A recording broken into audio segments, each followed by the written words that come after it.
Good afternoon. It's Monday, the 8th of June 2020, just after 1 o'clock. Welcome to UK Column News. Your host today, Mike Robinson, myself, Brian Gerrish, and we're delighted to be joined by David Scott, bringing us Northern exposure from north of the border.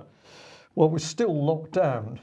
Well, we are, but the question is, are we? Because, of course, there have been lots of protests going on over the last few days, which don't seem to be paying too much attention to lockdown at all, or at least not social distancing. But, David, let's start with this. Breitbart here pushing out this headline, "Protester tries to burn cenotaph flags at BLM London demo." And indeed, Nigel Farage pushing this out as well. Can at Priti Patel tell us if this man will be charged? So stills from a photograph, stills from a video rather, and well, that video can be seen on various mainstream media reports if you want to see it. And the young man does appear to be trying to set fire to the flag. Well, people from the crowd immediately try to step in and stop him from doing that. They pull the flag away from him. They try to grab his ankles to get him down off the cenotaph. But David, what are your thoughts on this? Well, first thought is that that's judged to inflame opinion. That's judged to provoke a response. That's judged to insult the nation, provoke the nation, and stir up the opposition of everything they hate, which is the right-thinking, traditional British approach to the world. And they're trying to stir it up, I suspect, to create violence. I think what that's meant to do is create violence on the streets, a violent backlash. Well, I think that's right, David. Now, you have heard through your channels, and we have heard through our channels, that there is an effort to get people down to London this weekend or during this week to try to protect the monuments, as it were. And this includes veterans groups, possibly people related to Tommy Robinson as well. And if that's true, and it certainly seems to be, but actually would like to ask anybody that has information about this to give us a bit more on it. But if that's true, then that's potentially a pretty serious development. It is. I mean, the argument goes this: that the police have failed in their duty. The police have lost control of the streets, and then there's groups saying, "Well, it's now up to us to police the streets to protect our heritage." And you can see how the argument goes. But of course, it is the responsibility of Cressida Dick and the Metropolitan Police to police. And I strongly suspect that the last thing that people who actually love this country should be doing is letting the authorities off the hook for their dereliction of duty by going down and making themselves a target for media slurs and violence, which will detract from the failure of the authorities to maintain even basic law and order on the streets, let alone COVID-19 standards of law and order on the streets. Yeah, we'll be coming on to that a bit more in the future. Any thoughts just before we move on? Well, my personal opinion has never changed, Mike, and that this is yet further provocation, sorry, got it out there, in order to create violence, because if violence can be created on the streets, then everything becomes very easy for our government of occupation. We can bring in everything from complete lockdown to curfews. So anybody at the moment who is actually pushing violence on the street is helping this draconian government system, but we'll come on to more of that a little bit later. Yes, now this is Stephen Lovegrove, who's the Permanent Secretary to the Ministry of Defence, and he pushed out an email this morning to everybody serving in the military, amongst others, and thanks very much for the person who sent this to us. And he's saying, talking about the issue of black and ethnic minorities in the military, he said, "We briefly touched on the topic of discrimination in our all-staff dial-in, and we want to take a moment to continue this vital conversation around race and inequality and what it means for us as individuals, for defence, and for the world around us." And he said the tragic death of George Floyd in the USA last week has had a profound impact on many of us. Systemic racial inequality is not unique to America, but also it has deep roots within UK society, including defence. At the same time, ongoing research on COVID-19 increasingly shows that its deadly impact is felt harder in Black and ethnic minority communities. He said that although we've seen a small increase of BAME representation in our staff from 2019, our workforce doesn't yet represent the society we serve within the armed forces or the civil service. This is something we're determined to change. And he said this message will be followed by more articles and blogs in the coming weeks, including support for BAME colleagues, educational tools, and opportunities to amplify the BAME voice within our organisation. Many of you will know that Shirin, I'm not even going to pronounce her surname. I do apologise to Shirin for this, but I can't pronounce your surname, is our new race champion at the Ministry of Defence.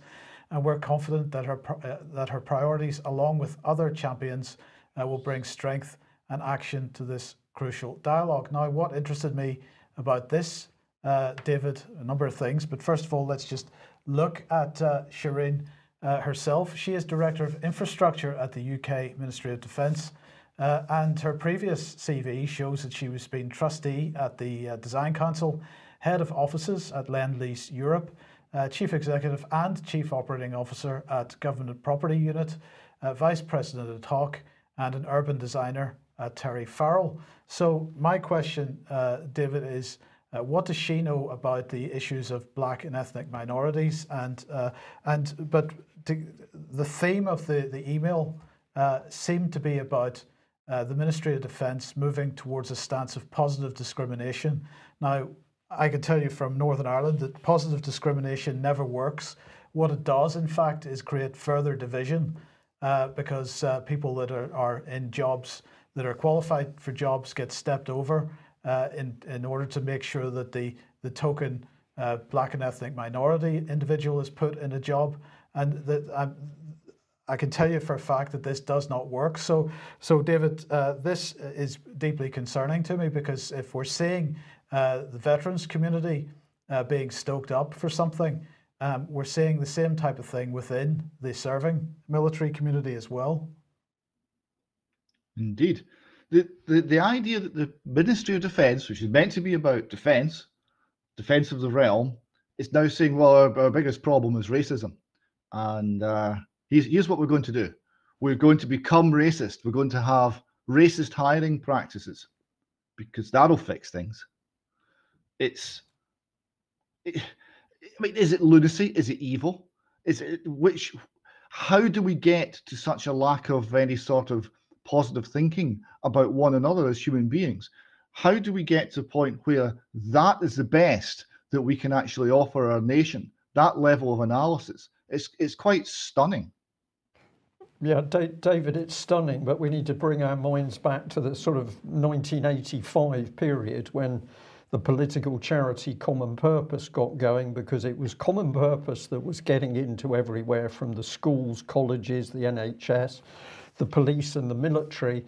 And what were they pushing at that stage? They were pushing diversity training. This was the start of messing around with people's minds to make them believe that they were full of prejudices, and unless Common Purpose helped them get rid of those prejudices, people couldn't get on together, when in fact what they were doing, what they were achieving, is breaking up the relationship between people. And we had several cases where partners of police, men and women, were telling us how they had seen their police partners change as a result of Common Purpose training, and that was a change for the worse. The comment was, we never had any racial discrimination within our police station, within our particular force group. We then did that Common Purpose diversity training, and suddenly the seeds of doubt were there. So this is deliberate policy, and we're now starting to see it increase in intensity to cause this chaos. It's deliberate, David, no question of it. Well, David, on Friday we were talking about the number of police and also fire services in the UK having staged photographs of them bending the knee, and now we have this going on in Scotland as well. Yes, here we see a senior officer from Ayrshire leading two colleagues, and he's what you would call BAME, and the colleagues are both a man and a woman and suitably diverse, and it's all very beautifully staged. And here he is kneeling. So what's he kneeling for? It seems a very strange thing to be doing. Our police officers who are meant to be protecting us are outside kneeling on behalf of, well, we're not quite sure. So I asked Police Scotland whether this had their support, whether there'd be any advice given to these officers or disciplinary action or what. Well, here's the response. This is from Chief Constable Kenny MacDonald. He says, like many people in Scotland, indeed across the world, I'm shocked and distressed about the dreadful death of George Floyd and the subsequent events in the United States.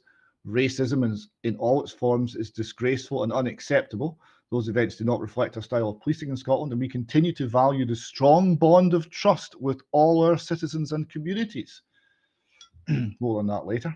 We are aware of the Take the Knee, a global initiative which takes a stand against racism. So that's the endorsement.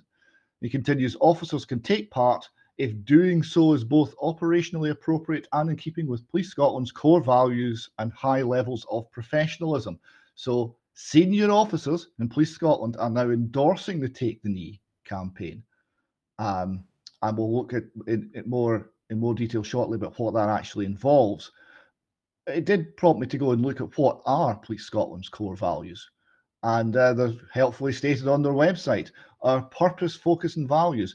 Our purpose is to improve the safety and well-being of people, places, and communities in Scotland. Note, it's not to uphold the law. It's not to provide justice. It's safety and well-being. Well-being, remember, they cannot define. It, broadly speaking, may mean something like happiness, but we're not absolutely sure. Back in the days of named person, when it was written into legislation, they still couldn't define it. Nick Marks of the New Economics Foundation, he came up with the definition. Well-being is not a beach you can go and lie on. It's a sort of dynamic dance, and there's movement and in that all the time, and it's the functionality of that movement which is true well-being. That's still the best definition we have, and yet that's Police Scotland's purpose.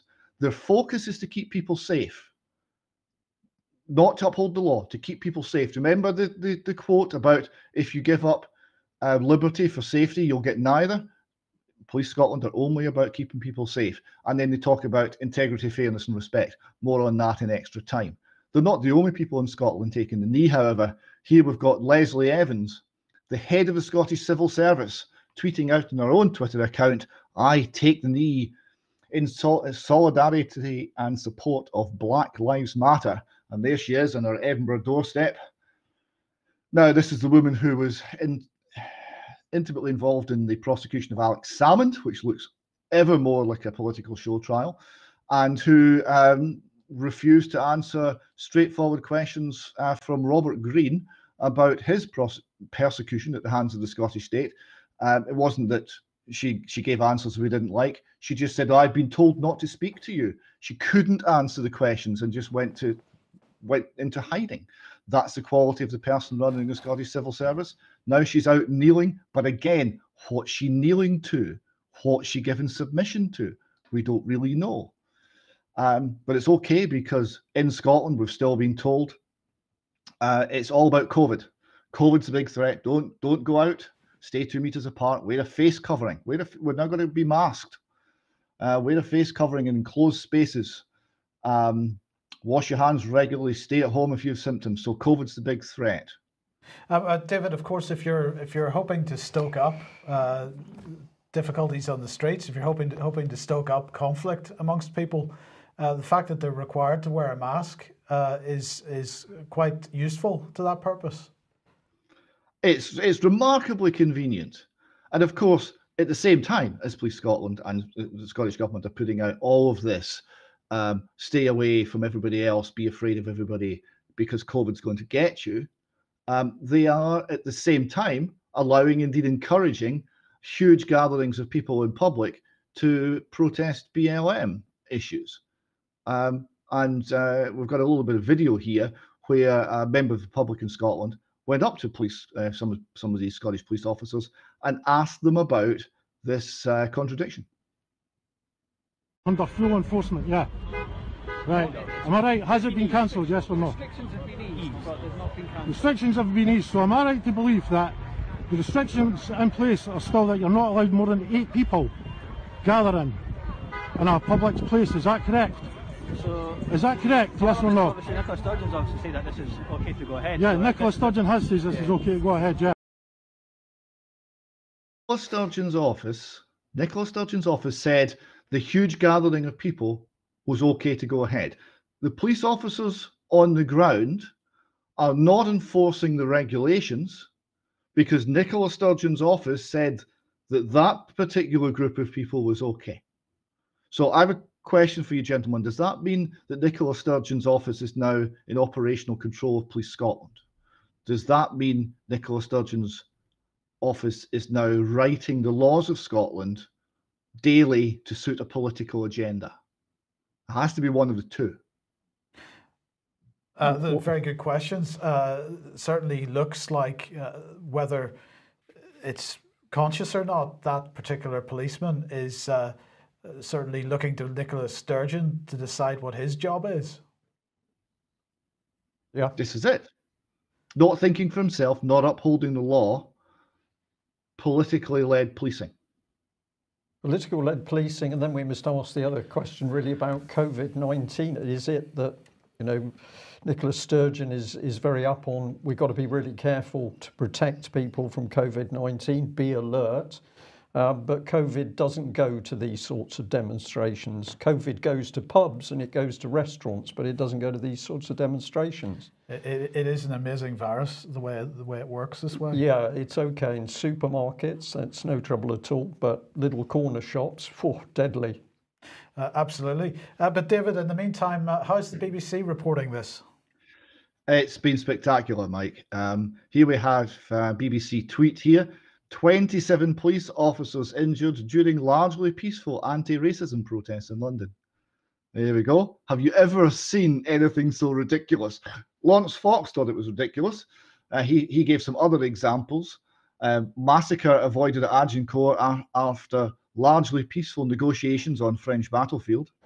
And small number of Irish people die after largely positive potato harvest. Yes, this is the sort of things that the BBC would have been reporting back then had they been in existence. It is a spectacular bending of the truth. And I thought, well, that's the BBC, and the Guardian will no doubt be the same. But no, it's spreading. If you now look at the Times, policewoman broke bones in Horsefall. She was out for a wee ride. I'm sure it was all very innocent. And they go on, a police officer who came off her horse. She just came off her horse. There was nothing else involved, nothing to see here. During a Black Lives Matter rally, will be off work for 4 months after she suffered a collapsed lung, broken collarbone, and shattered ribs. Now, they're not really highlighting the fact that the horse bolted because someone threw a bicycle at it in the middle of a riot. No, she just came off her horse. So the Times are up to this as well. But the Times go on and they quote Cressida Dick. So it's always good to see what the head of the Metropolitan Police at these difficult times is saying about the rioting, defacing of monuments and assaults on her officers that are happening all over the capital. So she says it's shocking and completely unacceptable and urged protesters to stay at home during the pandemic. She said, I'm deeply saddened and depressed that a minority of protesters became violent towards officers in central London. This led to 14 officers being injured, in addition to 13 hurt in earlier protests this week. The number of assaults is shocking, completely unacceptable. I know many who are seeking to make their voices heard. So she feels with the protesters here. She's on the side of the protesters. I know many who are seeking to make their voices heard will be as appalled as I am by those scenes.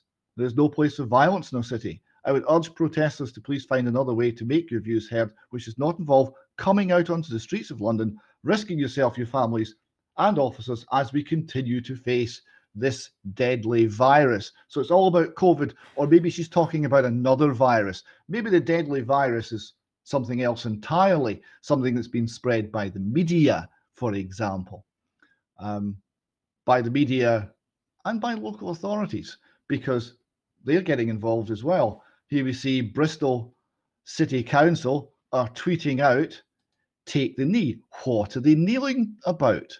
They don't say what they're bowing down before, really. But the City Council regards it's not about schools and keeping the roads in good order and making sure the bins are emptied.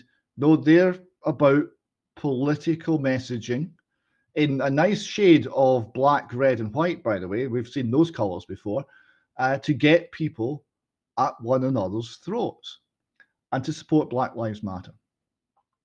And what's Black Lives Matter? It's not quite what you might think. Here's a quote from their website. We disrupt the Western prescribed nuclear family structure requirement by supporting each other as extended families and villages that collectively care for one another, especially our children, to the degree that mothers, parents, and children are comfortable. We foster a queer affirming network. When we gather, we do so with the intention of freeing ourselves from the tight grip of heteronormative thinking, or rather the belief that all the world are heterosexual unless he or they disclose otherwise. So this is extreme leftism. This is destroy the family, first rule of communism, destroy the family. It's bringing in queer theory, it's bringing in collectivism, and it's taking out the family unit, because the family unit is genuine diversity. It's not about diversity, it's about uniformity, and they're going to achieve that by, first and foremost, destroying the family. And this is one of the things that has struck me about this whole exercise since the killing of Floyd. The people are often, with the best intentions, attempting to make a statement about their views on the killing of that man, but also on the broader issue of race and so on. They don't really grasp what it is that is actually going on here. We've got protests which are being organized by an organization which actually doesn't seem to be about race or the issues of race. It's about globalist policy. Again, the same types of globalist policy that we're seeing being pushed through our schools, David. And you have asked on a number of occasions now, what are people bending the knee to? And it seems that whether it be clapping for the NHS or bending the knee or whatever the gesture is, PR companies and vested interests are pushing forward ritualistic behavior in people, which has a psychological effect, but people don't really understand what it is that the ritual is about. Yeah, I think they're looking for the new religion, and they're not quite finding it, but they're trying on various things till they assemble something that maybe fits the bill. It's something that is appearing because of a void. There's a void of faith in the society, and they're trying to fill it, and they're trying to fill it in a way that they can control and manipulate people. And this next gentleman we're about to see here, we've got a short clip, we've got a longer clip to play in extra time. His name is David J. Harris. He's a American commentator and a supporter of what you would call traditional values, Christian family man, likes Donald Trump, wants to drain the swamp, and this is how he sees what the kneeling is all about.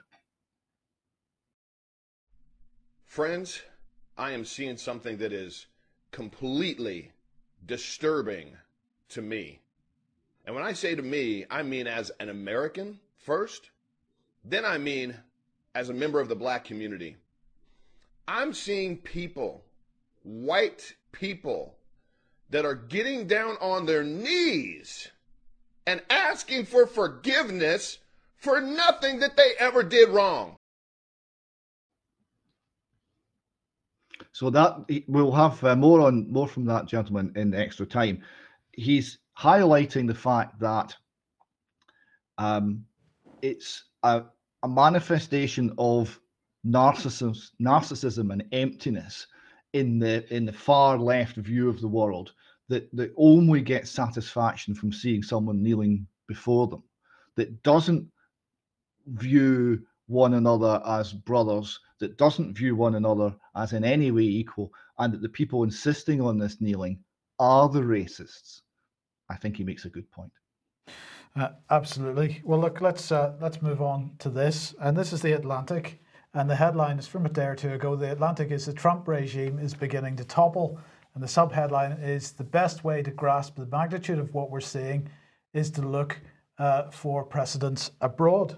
So this is an article by Franklin Foer, and he talks about Gene Sharp. He says Gene Sharp distilled what he learned into a 93-page handbook from dictatorship to democracy, a how-to guide for toppling autocracy. And he says over the course of his presidency, Donald Trump has indulged his authoritarian instincts, and now he's meeting the common fate of autocrats whose people turn against them. What the United States is witnessing is less like the chaos of 1968, which further divided the nation, and more like the non-violent movements that earned broad societal support in places such as Serbia, Ukraine, and Tunisia, and swept away the dictatorial likes of Milosevic, Yanukovych, and Ben Ali. And he goes through a description of Sharp's color revolution methods in this article, and he says that talks about the Maidan coup in Ukraine. He says that when the country's president backed away from his plans to join the European Union, a crowd amassed in Kiev's central square, the Maidan.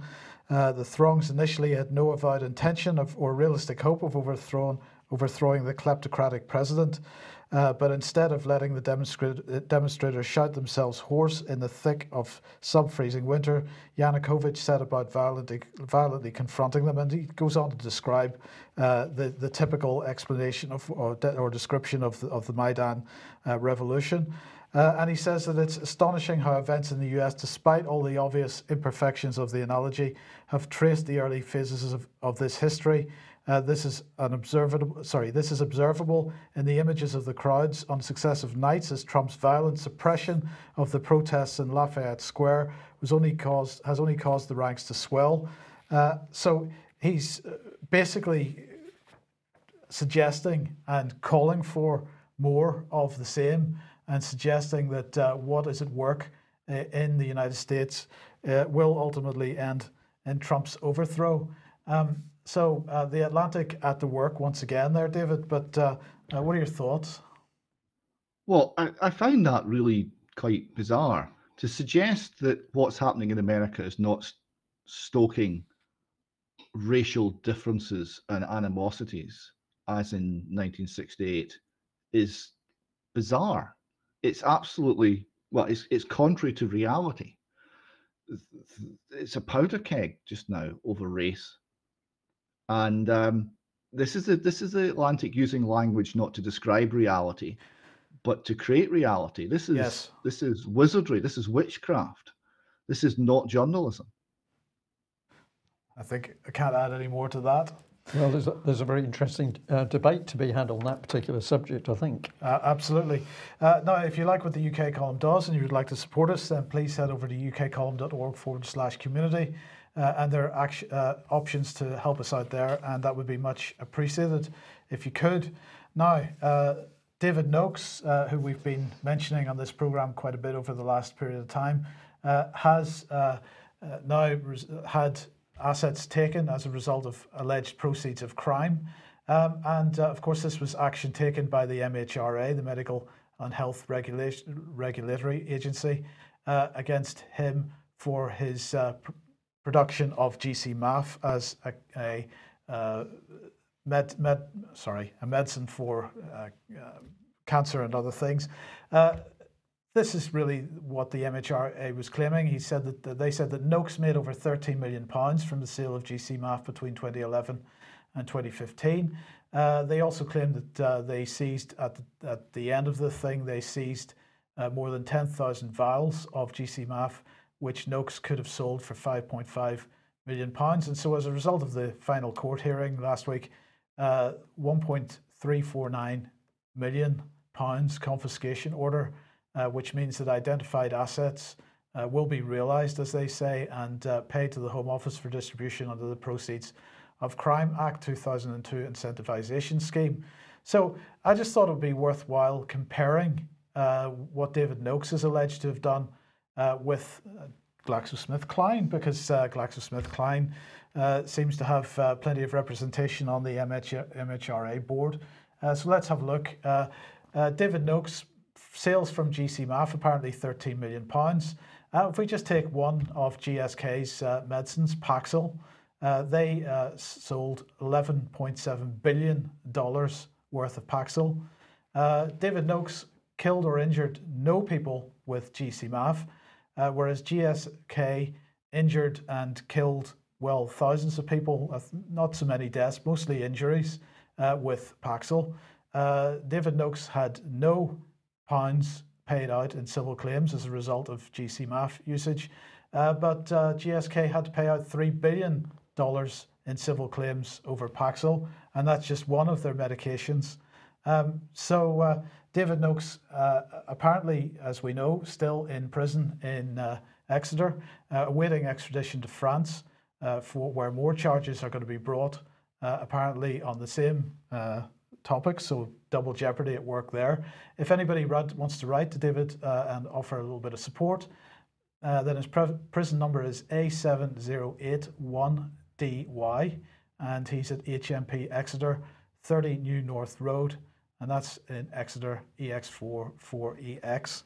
Well, David, I don't know whether you want to comment on this, but you know, I find the MHRA's position on what they've done to David Noakes absolutely disgraceful and untenable, really. It's completely untenable.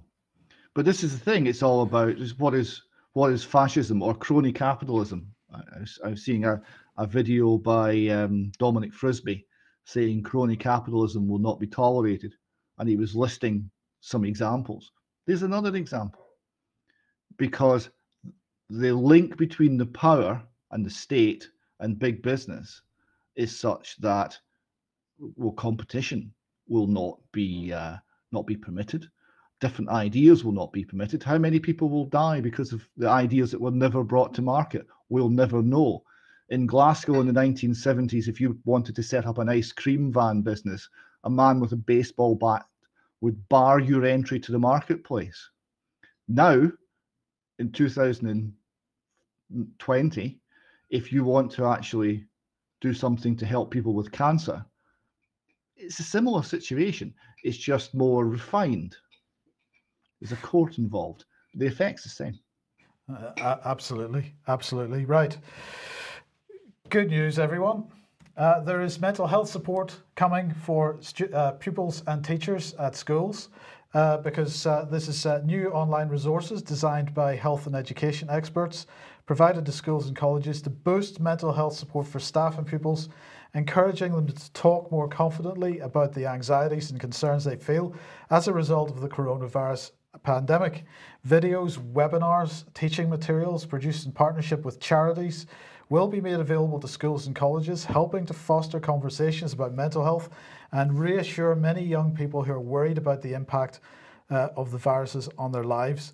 The Department of Education has announced grants worth more than £750,000 for the Diana Award, the Anti-Bullying Alliance and the Anne Frank Trust, and a new £95,000 project in partnership with Education Support Partnership is going to focus on teachers and leaders' mental health. And this adds to the support the government has already put in place to help families and children during the pandemic, with more than £9 million already being invested in mental health charities. David, this looks to me like government bungs to the charities, but it's a great business model, because what you do is you send children back to school where they're required to social distance, to not have no human contact with their friends or their teachers. You cause the mental problems that may result from that, and then you fund the charities to come along, ride on their white horses and solve the problems for the kids. This is a fantastic business model. It's quite something. It's called Machiavellian, I think is the word. And yeah, you create the problem and you profit from the problem.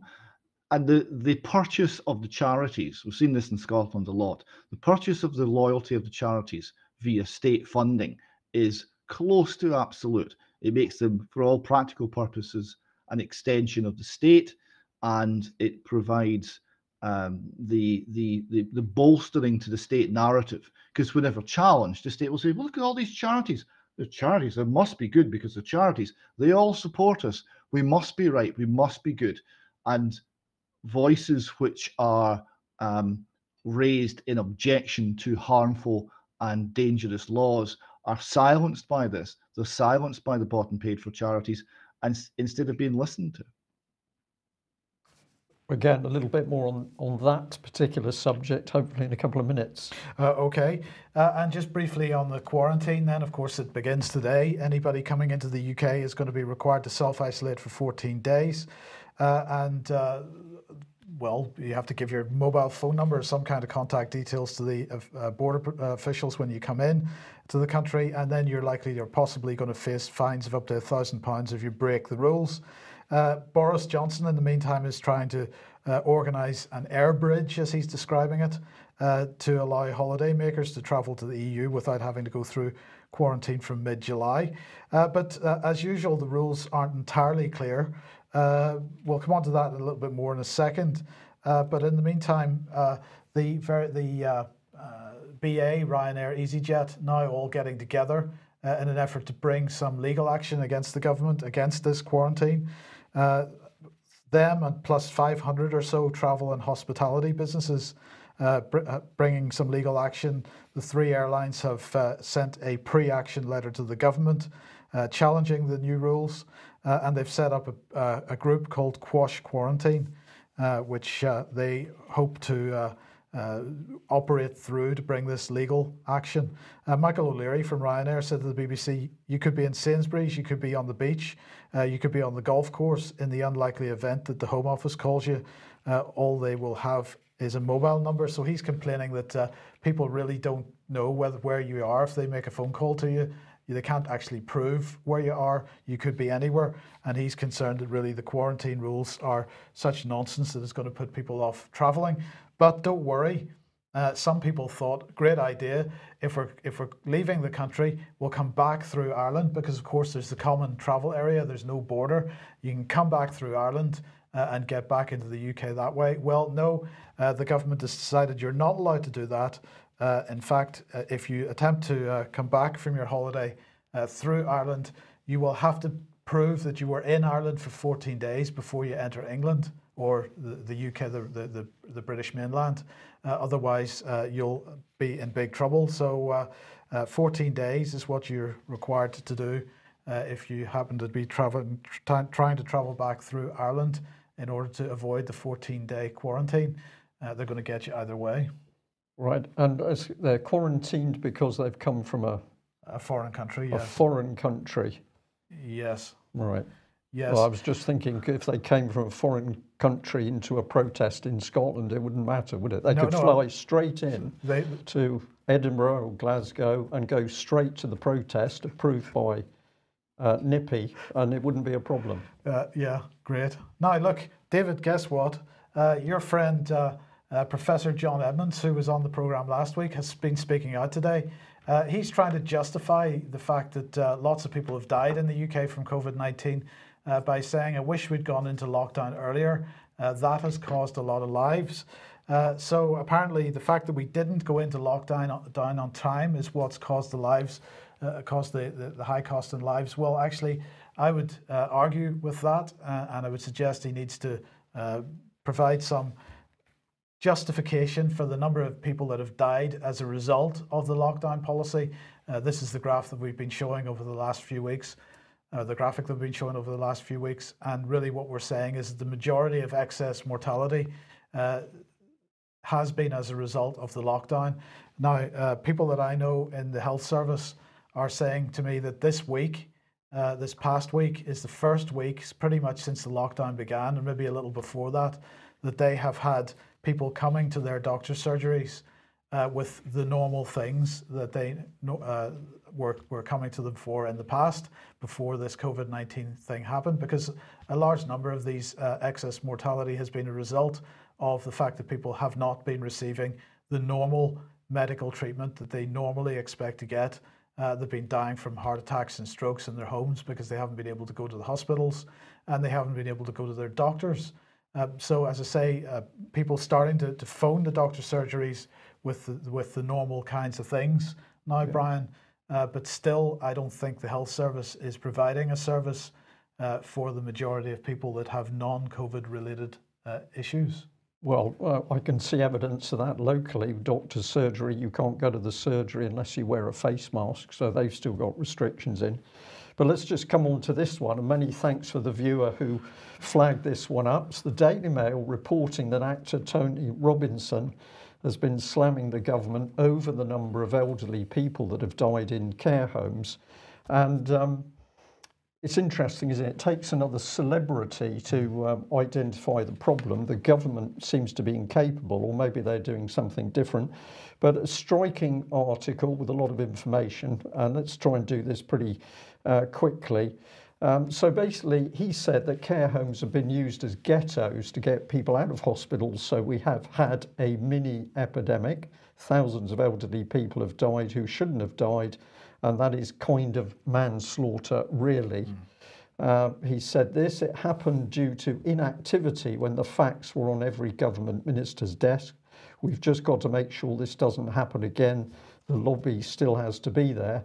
So the facts were on the ministers' desks. It's a kind of manslaughter. I think this is a bit of understatement, but at least he's stating it, whereas we haven't got anybody in government.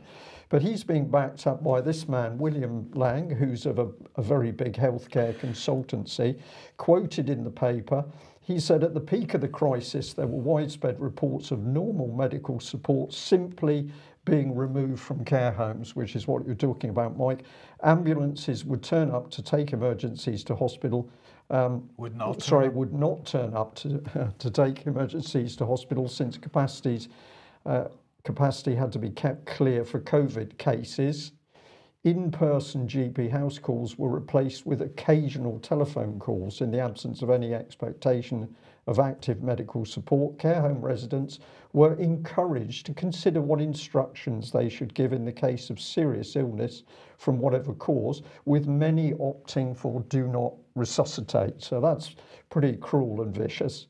Care homes have been asked by NHS Trust to accept discharges without knowing the coronavirus status of the patient. So this man's spelling out very clearly there was a policy to get elderly residents to put DNR down, and also they weren't getting any care.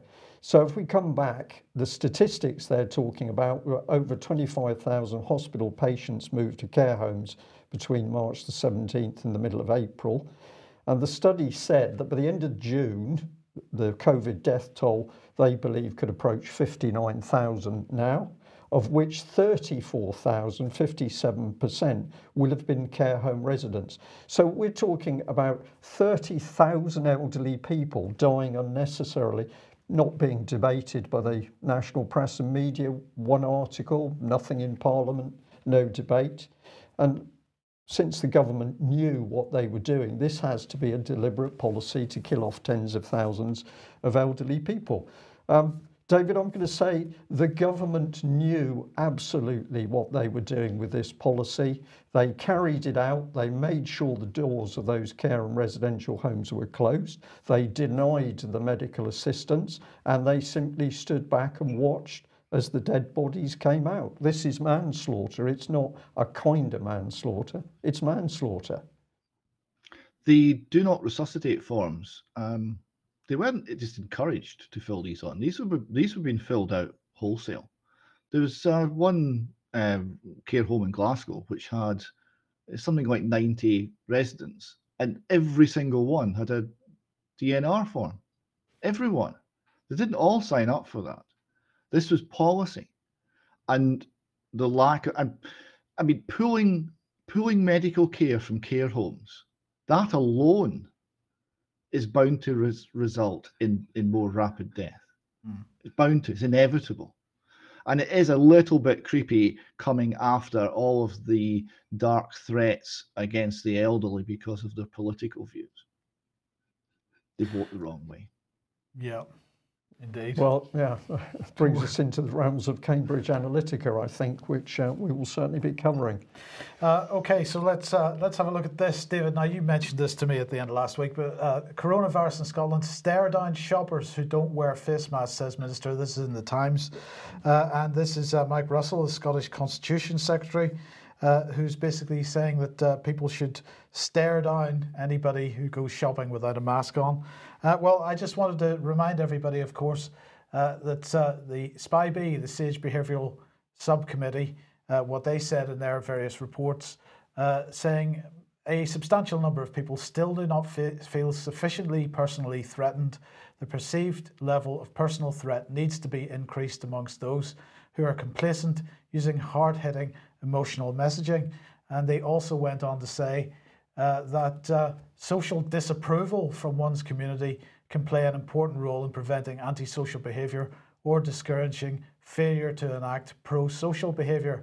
So, David, I'm going to suggest that that's exactly what Mike Russell is doing, encouraging social disapproval. He has clearly read the SPI-B or has taken advice from SPI-B and has decided to implement it. It's one of the strange things about Scottish politics. The nationalists talk about Westminster bad and oh, it's London's fault and it's not us and it's those nasty English Tories. And still, remarkably, they adopt the policies. It's wholeheartedly. They do the same in defence, right? They're backing the whole fusion doctrine. And here we have, I mean, Brian's talked often about the film and book, The Men Who Stare at Goats. Now we've got the MSP who stares at shoppers. I put it to you, Mike, that if Mike Russell stared at you, you would feel personally threatened. He's got that kind of aura about him. And here we have, they're putting in a really intense way, exactly what's coming out of the Cabinet Office, the Sedwell clique, the think tanks in London. It's simply a distraction for the Scottish people to put it through this filter of the SNP, which doesn't appear to do anything or mean anything, in order to give it a tartan fringe. Some tartan fringe. Well, we're very, very tight for time, but let's get this in at the end of the news, because COVID, what's it all about? Where's it heading us for? Why all the violence and chaos now coming in? We're going to put it to our viewers and listeners that this is about the Great Reset. And we don't have to look far, because The Guardian happy to be promoting Prince Charles on this fascinating subject. He says we've got a golden opportunity to seize something good from this crisis. Its unprecedented shockwaves may well make people more receptive to big visions of change. So we're going to make them more receptive. We're going to use applied psychological techniques in order to make you think and behave the right way. Prince Charles thinks that's all good stuff. But this is what he's on about, which is the World Economic Forum. Please go to this website and read this material for yourself, because they want a great reset to build a new social contract that honours the dignity of every human being. Well, I don't think it's going to be doing that. But the global health crisis, luckily, has laid bare the unsustainability of the old system in terms of social cohesion, the lack of equal opportunities and inclusiveness. Nor can we turn our backs on the evils of racism and discrimination. Fascinating, that's in there at the time of this trouble. We need to build into this new social contract our intergenerational responsibility to ensure we live up to the expectations of young people. And luckily, COVID-19 has accelerated our transition into the age of the fourth industrial revolution. So what an amazing coincidence that this winter virus becomes a super virus, and it just helps accelerate the transition into the fourth industrial revolution. But relax, because new technologies in the digital, biological and physical world are going to remain human-centered and serve society as a whole, providing everyone with fair access, whether you want it or not. Mm-hmm. And the Great Reset will require us to integrate all stakeholders of global society into a community of common interest, purpose and action. So lots of material on the website. It's a great time for the reset. Digital entrepreneurs can get in. New York is going to become a fairer city after COVID-19 by Agenda 2030 policy. Prince Charles obviously put his full pennyworth in. There's your friend Ursula von der Leyen, Mike, she's pushing it as well.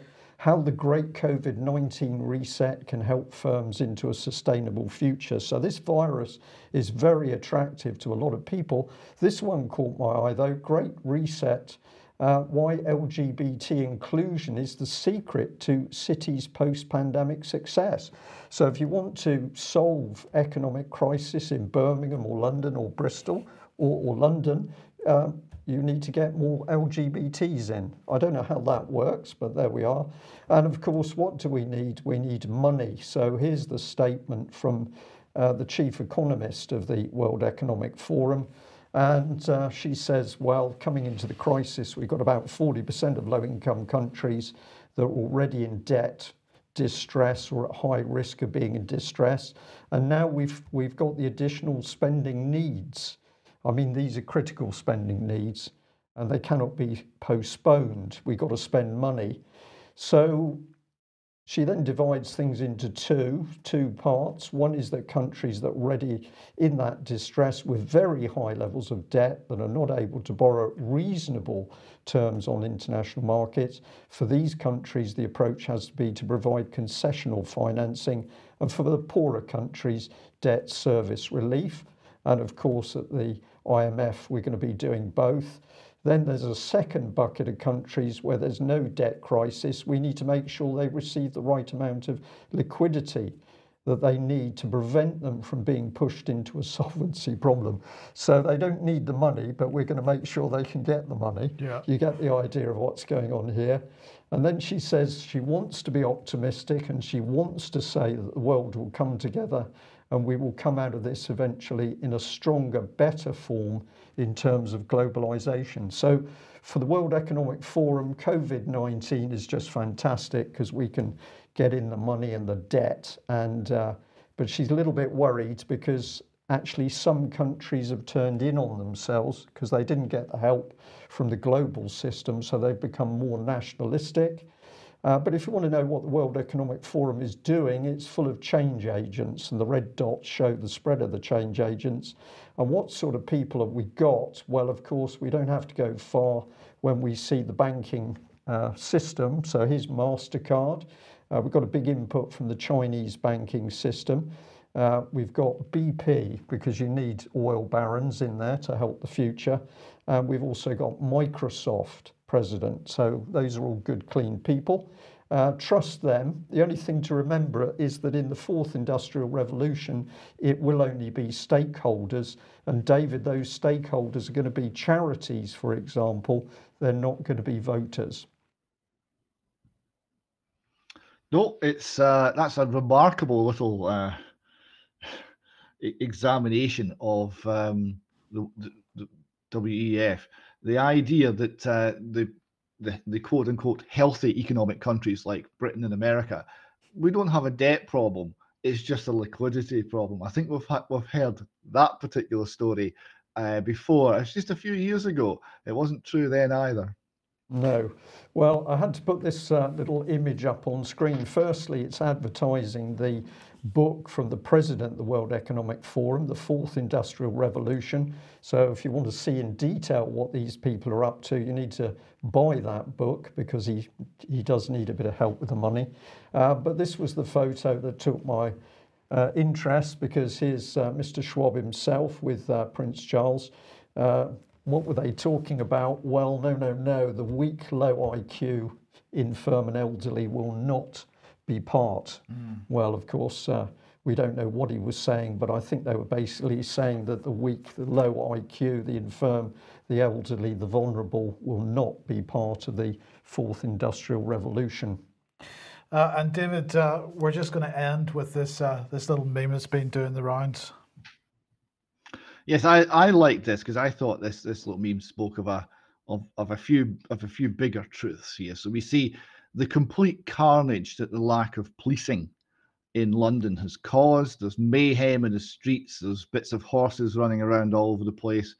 And superimposed in it, we've got a smiling Cressida Dick looking benignly at the scene which she has created.